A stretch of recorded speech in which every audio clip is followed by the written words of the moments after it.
In VIC systems, aluminum foil coating directly affects heat transfer, drainage, corrosion resistance, and system efficiency. Hydrophilic and hydrophobic aluminum foil are widely used, but which one is better? In this video, we explain the differences and show the final processing in our factory. Aluminum foil for heat exchangers is usually coated to improve performance. There are two main types: hydrophilic coating and hydrophobic coating.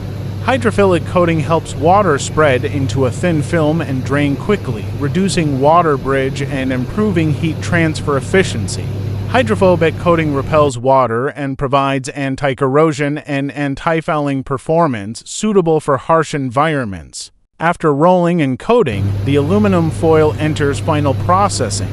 This includes slitting, cleaning, and rewinding. Precision slitting ensures accurate width tolerance for fin stock manufacturing.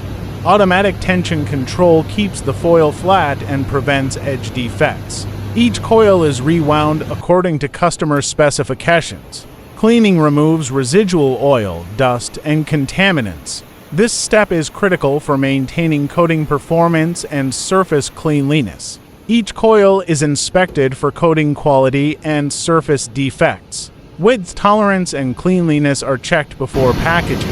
Strict quality control ensures stable performance in heat exchangers. Hydrophilic and hydrophobic aluminum foil are widely used in air conditioners. They are also used in condensers, evaporators, and industrial heat exchangers. Hydrophilic foil is ideal for indoor air conditioners to improve drainage and heat transfer. Hydrophobic foil is preferred for outdoor units and harsh environments for corrosion resistance. Choosing the right coating depends on application requirements. Chalco Aluminum supplies customized hydrophilic and hydrophobic aluminum foil worldwide. Contact us for technical support and quotation. Email and WhatsApp information are shown on the screen.